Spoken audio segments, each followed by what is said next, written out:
This is my Foenix Dev update. I think this is number 6. This is January 2023, the first update of the year, and I'm going to talk about where I'm going on Lich King for various platforms and some changes in plans.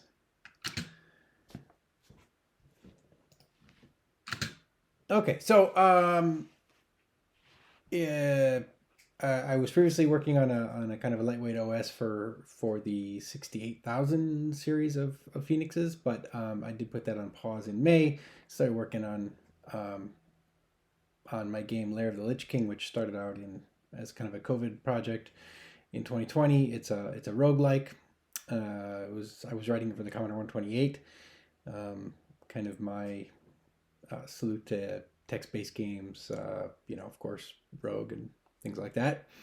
I was about 90% done when I stopped it a few months, I think in that summer. It's written in C, using the CC65 compiler. There's some assembly stuff in there.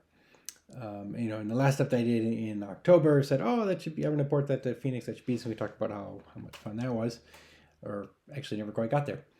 The plan at the end of the update in October was to do the Commodore B128 and the Commodore C128, and that I think I showed some of the video gameplay from the B128 at the time.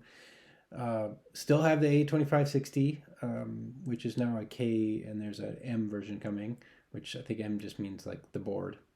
And I had that C256 FMX, the one I have, but there's a U and a U plus or something in that series. But mine was acting up with I had basically destroyed the SD card slot. Turns out you really shouldn't insert an SD card 5,000 times a day. Well, that was the plan in October. And so follow up on that. I think when I left that, there was, the task was basically to port all the kind of more modern version of Lich King, which I had updated a lot for Foenix and for the B128 back to the C128.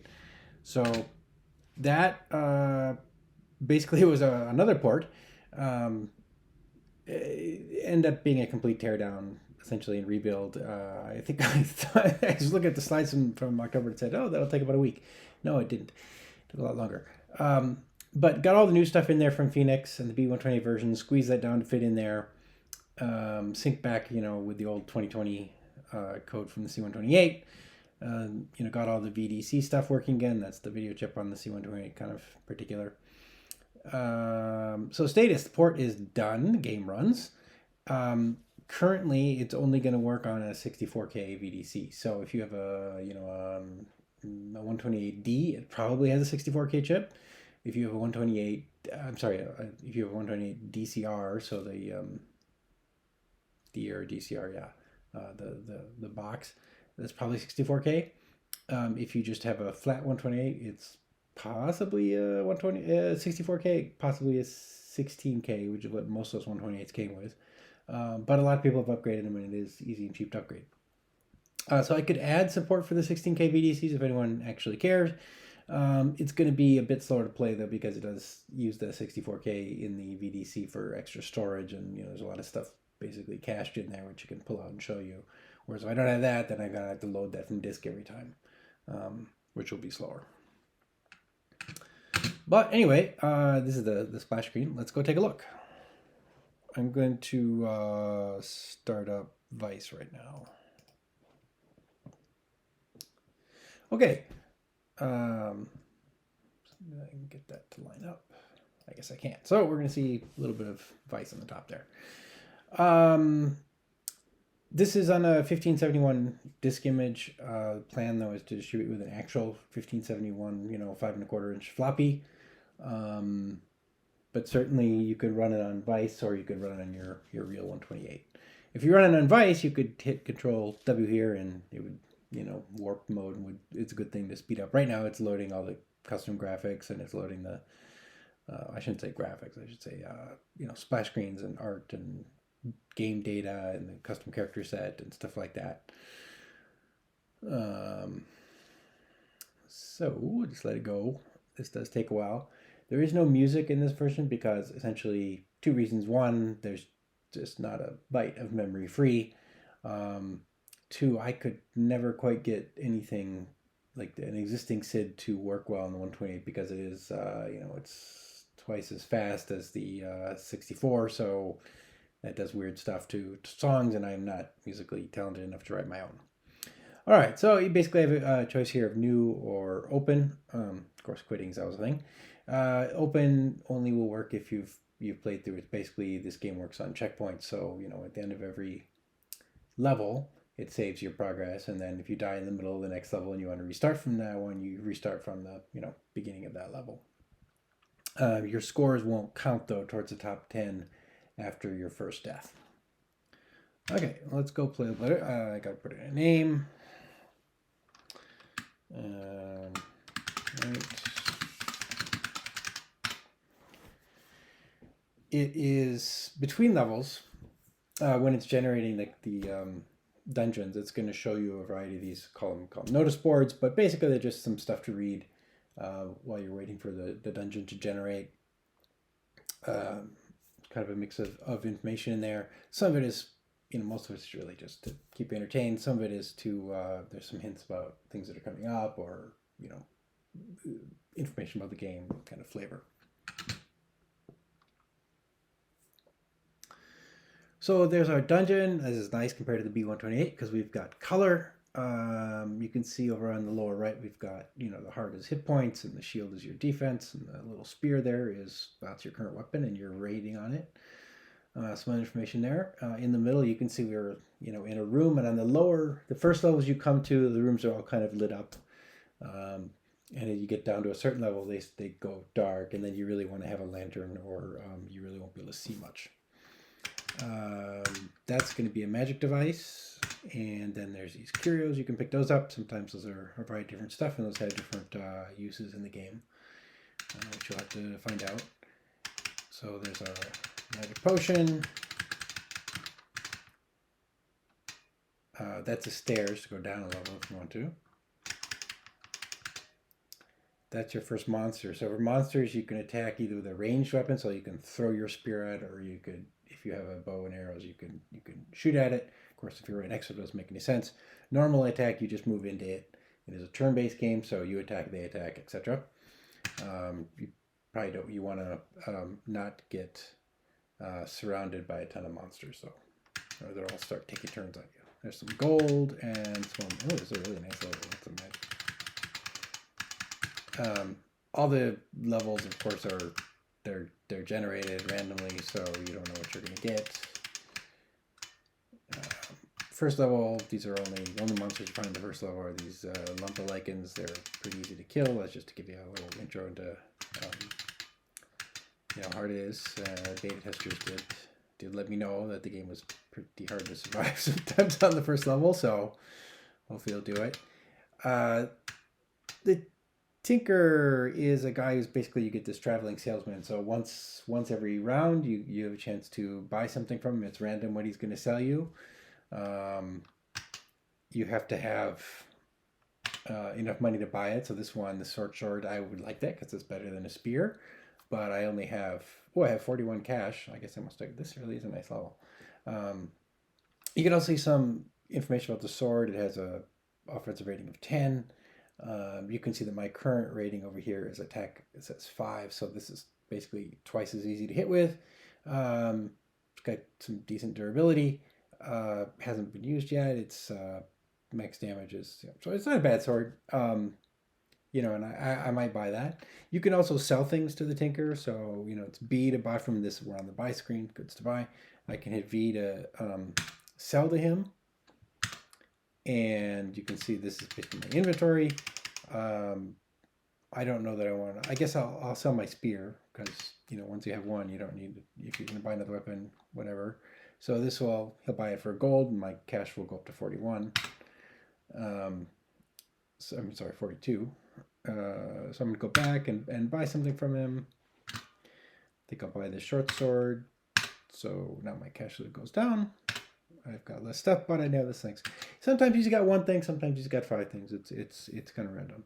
So you just hit space to leave Tinkerland, and it'll switch back to the dungeon. You get a shot at the Tinker once a level, so good way if you get too much inventory stuff to get rid of some of it. And you just go down. And I think we'll stop playing here, but you're going to get more levels. I think there's about 32 unique monsters in here. So after you get down low levels, you'll get into range. You might start getting to be able to get the object of the game, which is to find basically the super duper magic thing that keeps the Lich King alive. Take that and then escape all the way back out. And it will not be easy to get down there, and it will not be easy to get out. This game takes a few hours to play. I've only beaten it twice without cheating, and so yeah. Anyway, so that's Lich King. I'm gonna just drop back to the presentation, go on, but it's working great on the 128. Should be a lot of fun. I hope it is. So that's Lich King for the 128. Okay, so it's a brand new year. A little change in the plans though. We had the B128, C128, the Foenix A25660. Still going to do that. That's the 68,000 version. I hope to get back to that one of these days. I don't have my actual machine yet, so that makes it tricky. But something great did happen just before Christmas. I got a new thing in the mail, and it is a Foenix F256. And this, I'm showing you, that's the F26K. This comes in a junior and a K version. The junior is basically a bare board. That's what I got. I do have a K on order. I think those are shipping, first round of those are shipping in, I think, April. I think there's only about a week or two left to order them, though. Probably another round in the summer. I don't know. But this is a really cool little thing. I'm having a blast with it. So this is a little... on the left, you can see there 1541 drive, and you're like, what's 1541 drive doing there? Well, it has IEC compatible, and that's the Commodore kind of serial specification. And I'm using mine with my Commodore 1571 drive from my 128, and it actually works. It's really trippy to load stuff and save stuff, and there's a really cool version. There's a pretty cool version of Basic in there called Super Basic. Which is also under heavy development, but that you can run programs, you can load stuff. It's neat. It's got color syntax highlighting. I mean, I'm not a huge Basic fan, but that's a pretty cool one. It's kind of like sounds like it's very influenced by BBC Micro Basic, so it's pretty cool. But anyway, the K looks fantastic. Some more pictures of it here. To me, it looks like an Atari 800 XL kind of, but in white. I think that's actually resin. Really cool machine. So I've been working on that. So let's look at that. So that port is a port of the B128 version, because that was, with the C128, those are the two modern versions that got all the stuff in them. But the B120 doesn't have all the weird VDC stuff. So I decided, even though it's black and white, I'll start from that one. So first thing to do is had to make something to compile it with, because nothing exists for the F26. Really, so was able to figure out how to make a basic platform with CC65. It doesn't do much, but you can compile and get a program over and run it. So I added back the color because it has color. Again, text mode 16 color, so it's not that dissimilar to a 128 kind of, but of course it's 80 by 60 characters, and it's a lot faster and easier to use than the VDC, of course. Added back to some character graphics because they're fun. The F26 256 supports a ton of memory, but it is, of course, and I didn't mention this, it is just a 65 CO2. That's a real 65 CO2 in there. It runs at about 6.3 megahertz. But, it's 6502 only can hit 64K memory at a time, so but it's got an MMU, of course, and it'll bank in 8K at a time. So for a CC65, basically you get a slot from about 400 up to 9 FFF, so you got about 35K or so for main, and then 8K for each of your overlays, and you can use, I think, up to 9 overlays. I haven't tried past it. It's possible we could make it work for more. And I was able to reuse quite a lot of the text engine code I made for OSF originally, and for the C256 version of Lich King. So that was great. That port was actually relatively painless. It's done, essentially. You can load and save data from a 1571 disk drive, which works, again, but it is slow because well, IEC was a slow protocol. And it doesn't support burst mode yet. Nothing supports burst mode, so that would be cool. You can also use a 1581 drive apparently, so if you got one of those, I do not. And some people are using SD to IEC. I'm wording the 256 comes with a SD card slot, but this is a brand new computer, so we still don't have any support for that in the kernel, but that is coming soon. Kernel development's going really quickly. It's pretty cool kernel. There's two kernels. There's an open kernel, which is basically Commodore compatible, and then there's the kind of Foenix native one, which is a really cool multitasking kernel from Gadget. So you should read about that. What we have here is a C256 Junior in the white box there, connected up to a monitor, and not a USB keyboard, a PS2 keyboard, and a Commodore 1571 drive, which I've had approximately forever. I do have a floppy in there. We're going to be using that. So what we're looking at is Lair the Lich King for the F256. This is beta 5, and it's basically this is applications written in C, mostly C, a little bit of assembly. It's cross-compiled. I write it onto Mac and transfer it to the F256 with a USB debug cable. Currently, the SD card support, there is an SD card in here, but it's not active yet. I'm sorry, it's not active in the kernel yet. So that's the debug port is the only way to get all this data on there at the moment. I guess I could put it on a floppy. But as we'll see, that floppy is not very fast because it's the old Commodore standard and it doesn't have the 1571 burst mode. Maybe that'll come someday. That would be great. All right, well, let's zoom in and play Lich King. So you basically from this screen, you've got a choice of quitting and starting a saved game and starting a new game. The save game is really a checkpoint mechanism. You after you've played a game, you get to every time you go down stairs, switch level, it'll save automatically for you. And then if you die on the next board, you can choose to start a new game or start over from where you basically coming into that level again. If you do restore a checkpoint game, you will not count on you will not be able to go against the top 10 list though. So you really just get, as a roguelike, you're really only supposed to get one life anyway. So let's give it a whirl. We're going to hit N. Everything is keyboard controlled.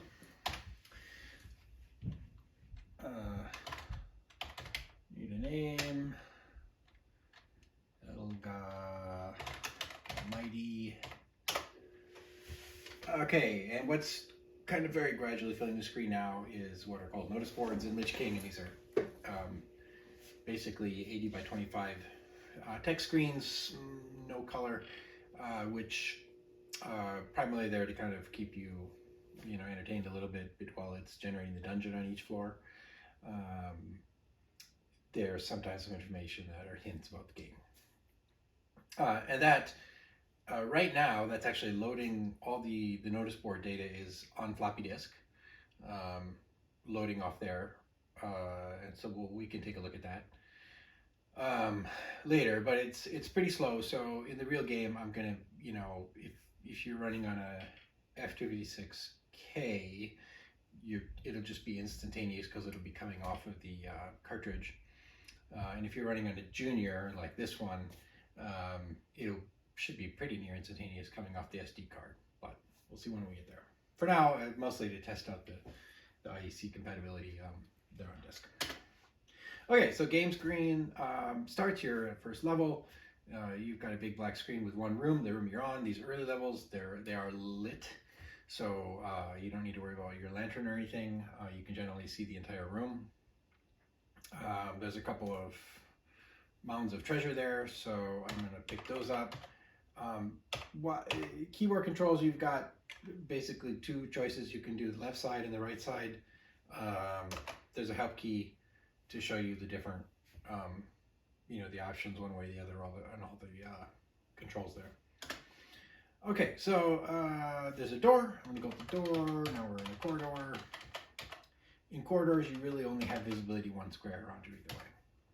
Okay, this pink thing is the stairs. There's some armor. I'm already wearing leather armor, so I don't get to wear that, but I'm going to keep it because I will sell it later to the tinker.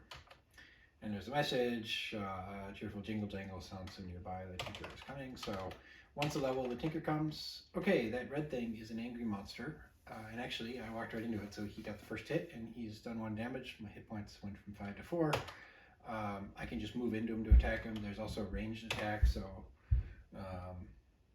if I switch to enter or tab are the weapon switch things, and you see that this switches. You can shoot a R for ranged attack, and then you need to select one of the 9 directions. You can only move in 4 directions, but you can shoot in all 9. So there goes an arrow off. Yes, enter shadows against the wall. I'm going to switch back to my spear because I mostly, when I come to this next board, I might run into something. Okay, now, oops. All right, the tinker is here. So tinker sells random amount of stuff, or random choices of stuff, usually 1 to 5 things. So he's got some scale mail. That costs 128 gold from him. I only have 35 cash, so I can't buy it. In fact, my total value of treasure is only 69, so I'm not gonna be able to buy that. If I try to buy it, he'll say, you're short. But I would really like this scale mail because I can look at that is rating 59. My current armor only has a rating of 50. So hopefully we're going to be hoping he comes around again. He's also got a magical item, but that's 256. That one's 9,200. That's 256. So I can also sell things to them though. So I hit B. I have two leather armors because remember I picked one up in that second room. So I'm going to sell them that. I'm going to get 4 gold out of that. That'll bump that up. Basically, the tinker buys things from you at half their value and he sells them to you at twice their value.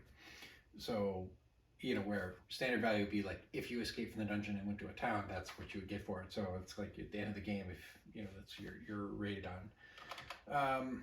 Okay, but we're done here, so get rid of the tinker thing. Okay, I was going this way. Compared to the B128 and C128 versions, this is a 80. They're both 80. They're all of them 80 characters long. The B128 ones those are B and C128 have 80 by 25 screens. This has an 80 by 60 screen. We're using about 10 of it we're using exactly 10 of it for the communication area, so it's 80 by 50, which is more than double the dungeon space you get on the other two because on the B120 and C128, the lower 3 rows, so 3 out of your 25 are used for the status area. So this is really quite a lot bigger map. All the maps that was a mystery scroll, so we can try to use the scroll. Show you the help again. So magic on the keypad is 0, 1 or FV. So, V or 0 to select and then F or period to use. So I have to select it. I'm going to do it. Oh, that was terrible because this is a identity scroll, but I don't have anything to identify, so I wasted that. That was not good. So there's a helpful hint. Don't use all your magic until wait till you've got a few, or you might waste it. Green things are called curios. They could be food. They could be something else. You don't need food, but maybe somebody else would like some food.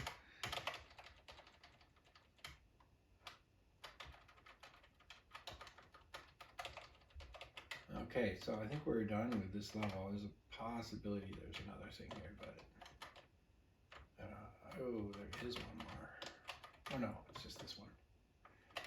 Alright, so we're going to head back to the dungeon. Back to the stairs and get out of here. So it's loading the next board here for you. Okay, you can see this is really slow. I think on the 1541 you max out about 400 characters per second, and I don't think we're even getting 400, but I haven't measured it. Okay, so another level like this.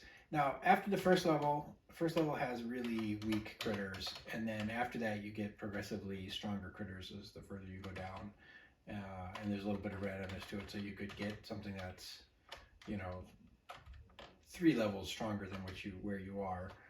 which can be a challenge sometimes. So I do have some treasures, so I'm going to see what I got. I've got a mystery scroll, another mystery scroll, 3 mystery. Well, I don't know, I'm not sure. I only use one. Okay, so something happened over there. You don't really know what that was. We can try another one. Okay, so that's a magic map that basically, shows you the level of that map. It only lasts for 1 level. So, but now you can see where everything is. You know where all the monsters are. It is a one-time thing. The monsters could, they might move while you're there. So there's no guarantee. It's just a snapshot of where the map was at the time you read the spell. But this is pretty handy because we can zoom around here. That is a 2-handed sword or a great sword. That's really basically the best thing to do. So that's probably the best weapon in the game. I'm going to go down here and kill the skeleton if I can. Ooh, yeah, almost killed me. And on to level 3.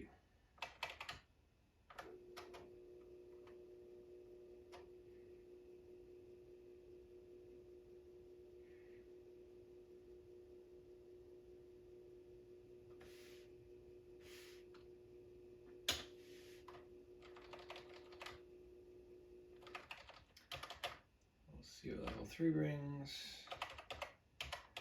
What do I want? Oh, level 3 brings death, is what it brings. Okay, so you got some facts here. You're Helga the Mighty, that's your name. A little insult for you. You're died on what floor you died, how much gold. And everybody gets a rank. Kind of the better you do, the better stuff you have. There are badges in this game, so Helga only got Apprentice Spellcaster. But apparently one of those scrolls I didn't use must have been worth a lot because she is currently the top scoring person with 2574. So when you don't know what a scroll is, it doesn't tell you. It doesn't tell you what it's worth. But if you don't use it and then the game ends, it's going to give you credit for it. So, well, and by the way, these are loading and saving off here. So next time you play it, Helga the Mighty's gonna be on there, permanent saved high scores. Well, that's it. That's a quick preview of Lich King. Okay, so what's left to do is lots of stuff. Once that SD card sport, got some more work to do, finish that up.